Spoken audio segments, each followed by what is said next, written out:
Ladies and gentlemen, welcome. This is video series 3, part 3. Personal freedom and personal interest are two hot topics in the modern society. They have given many different definitions. These definitions are based on certain beliefs. In the new philosophy theory, the mankind and the human society are two different things. The behaviors of the mankind are governed by its four original wills. The behavior of the human society are governed by its four social wills. This makes it easy to define two different types of personal freedoms and two types of personal interest. One in the framework of the mankind and another one in the framework of human society. I did this in my book.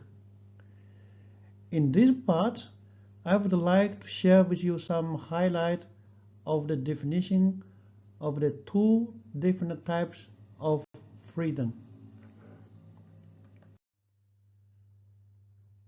I made a simple model in a book to illustrate the freedom of an individual person. The freedom of an individual in a state has a range and a degree. On the drawing, the range of the freedom is the maximum radius of a freedom line. The degree of freedom is the angle between the two outermost freedom lines. There's a clear relation between the range and the degrees of the freedom and the wills of someone. Let me first have a look at the range. The range of freedom is limited when the freedom is driven by the original wills of the individual. On average, it will not cause damage. This is because the four original will of an individual is balanced. The range of freedom could become unlimited when the freedom is driven by the social wills of the individual. It could cause huge damage. This is because of the enhanced order feature of the social will of group efficiency could be unlimited. Now the degree of the freedom. It is equivalent to the diversity in my new theory. The degree of freedom is limited when the freedom is driven by the original wills of the individual. On average, it will not cause damage. This is also because the four original wills of an individual is balanced. The degree of freedom is very limited when the freedom is driven by the social wills of the individual. This is because social wills suppress diversity or creativity. We can see clearly the difference of these two types of freedom between a politician and a creator. The freedom of a politician is in general driven by his or her social wills. The number of ideas of a politician is limited, but his or her determination to execute the ideas in the society could be huge. On the other hand, the freedom of a creator is driven by his or her original wills. The number of ideas of a creator is unlimited, but his or her determination to execute the ideas in a society is limited. We can conclude from the discussions here that the states should limit the range of the freedom or simply freedom of every individual in the states, which is driven by the social wills. I have defined a basic freedom and a social freedom for each individual in the states in my book.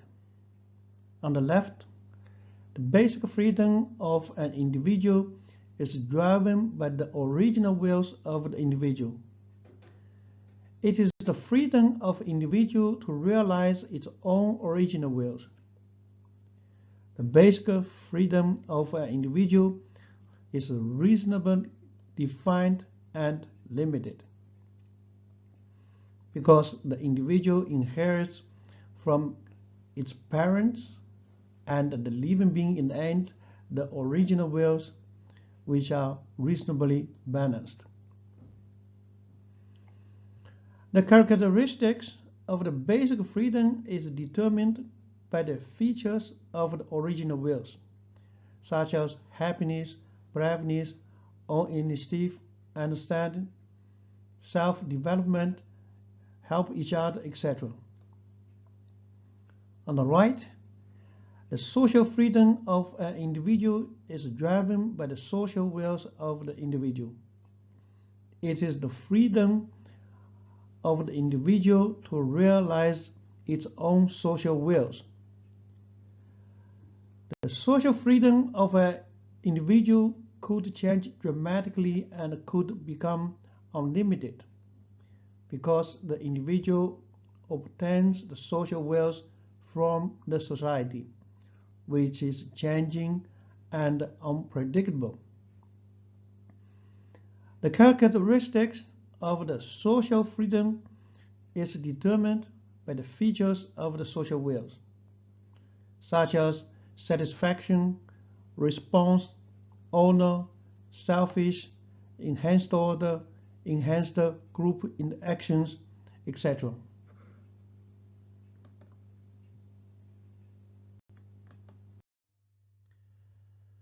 Since every individual in the states has in some degrees the original wills and the social wills, every individual in the states has some basic freedom and some social freedom.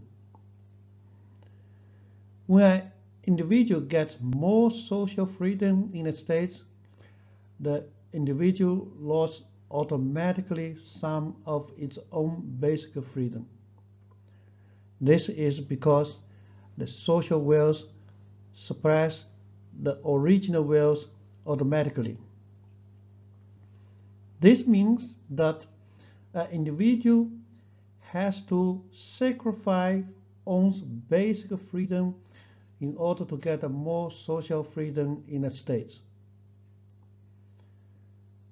This explains why some politicians lost part of their happiness and their normal life. An individual could get part of its own basic freedom back when the individual drops its social freedom properly. You could see from this slide also that the freedom of everyone in the states is dynamic, so it's not fixed. To prevent huge damages of unlimited social freedom to the states and its members, the states should limit the social freedom of the individuals in the states. I should point out that the best way to limit the social freedom of individuals in the states is to encourage them to keep their original or basic freedom, for instance, living a normal life.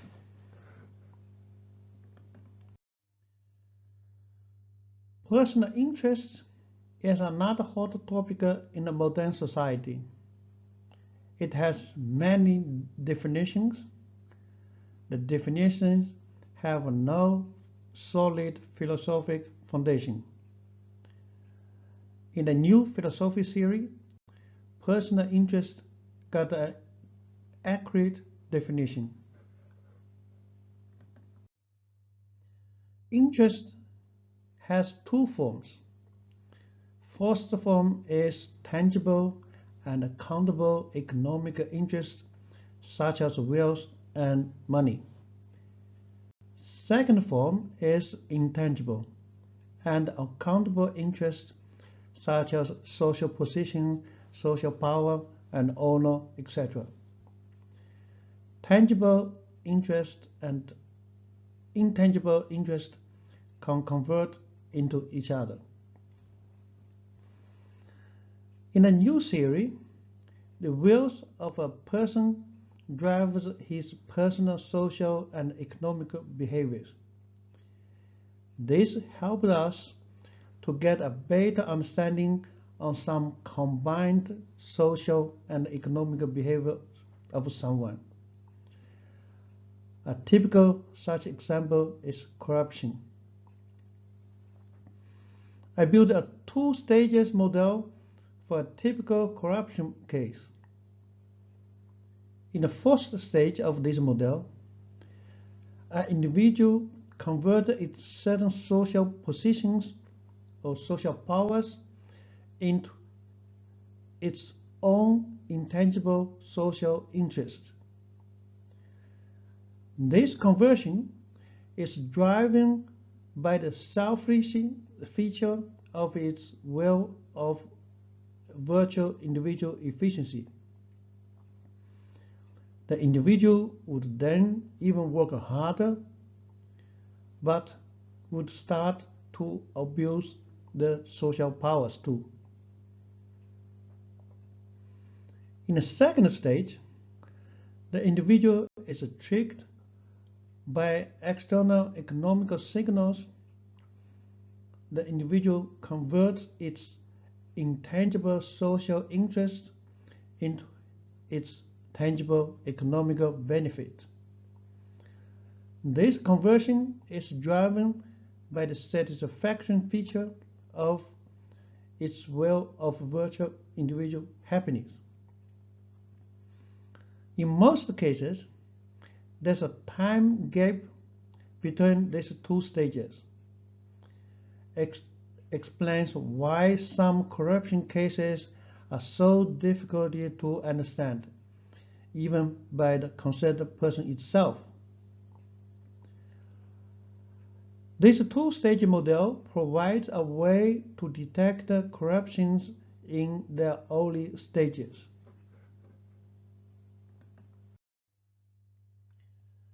In the previous chapter, a basic freedom and social freedom are defined for each individual in the states. We do the same for the personal interests now. I have defined a basic interest and a social interest for each individual in the states in my book. On the left column, the basic interest of an individual is driven by its four original wills. It provides the necessary conditions for the individual to realize its own original wills. The basic interest of an individual is reasonably defined and limited.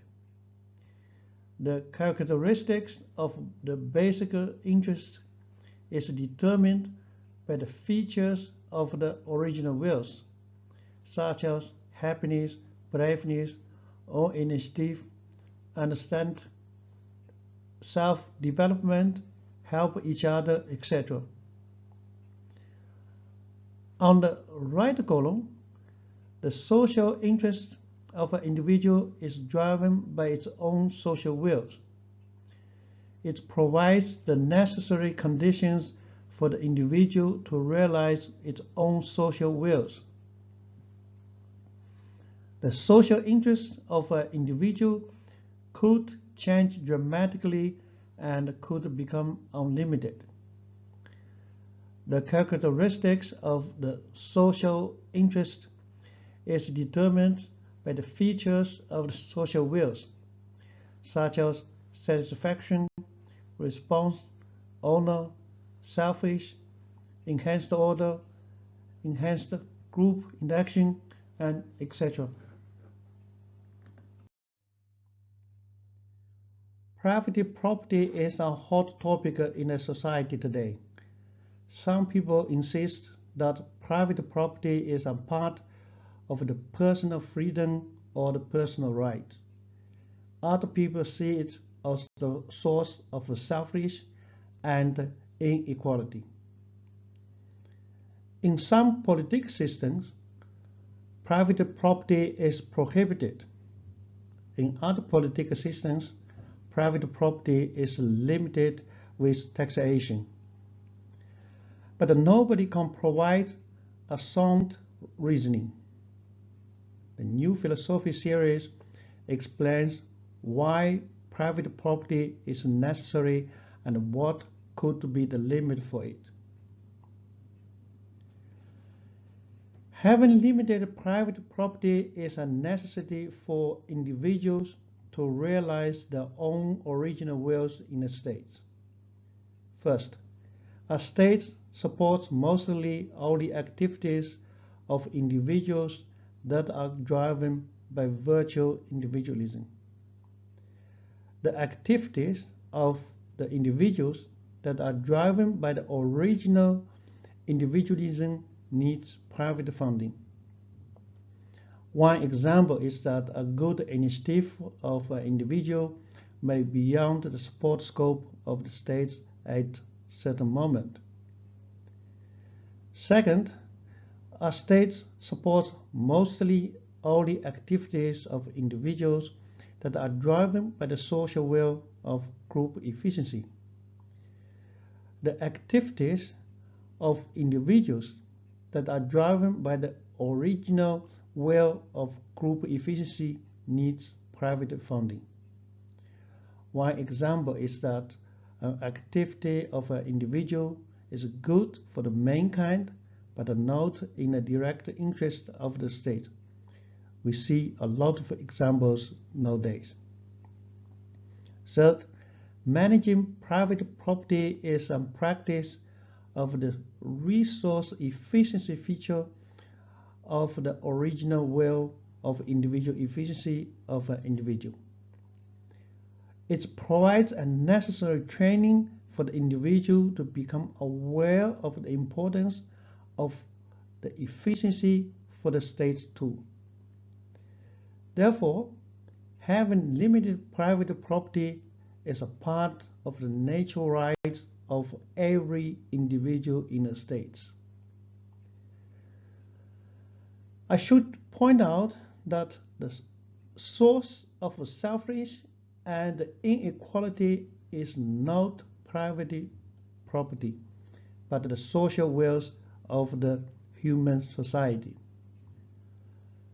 One of the key features of the will of virtual individual efficiency is selfism. We should also be aware that limited private property benefits the state too, since the full utilization of the original wills of the individuals is in the basic interests of the state.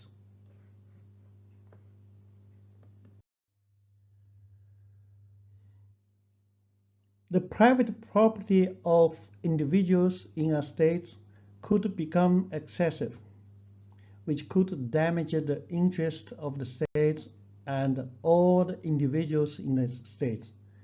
We see a lot of examples today.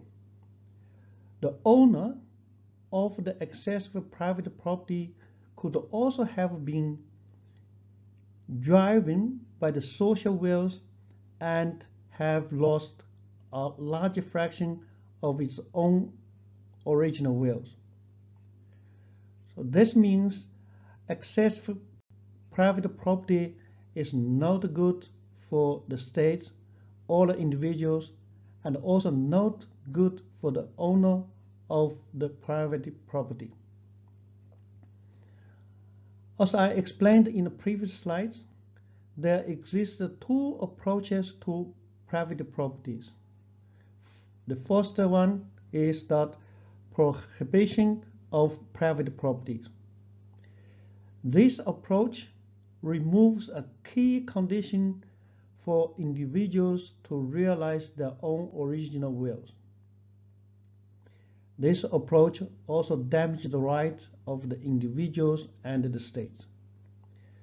The second approach is taxation based on social equality principle.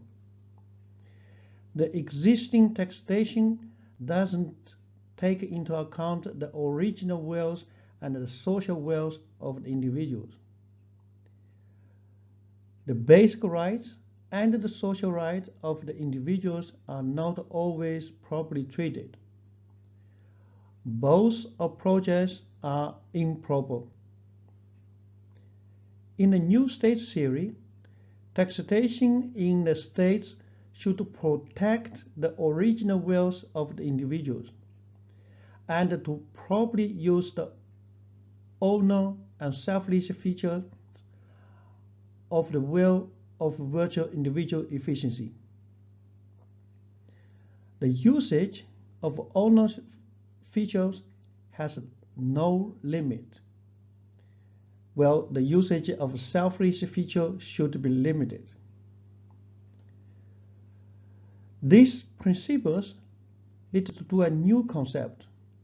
I call it social private property. The excessive private property of the individuals should become social private properties through taxation.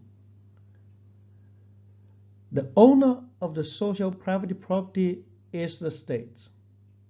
The original owner of the property keeps all the other rights.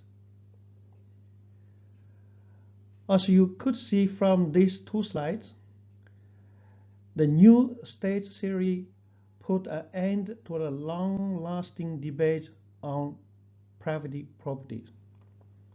With this remark, I would like to close part 3 of video series 3. Thank you for your attention.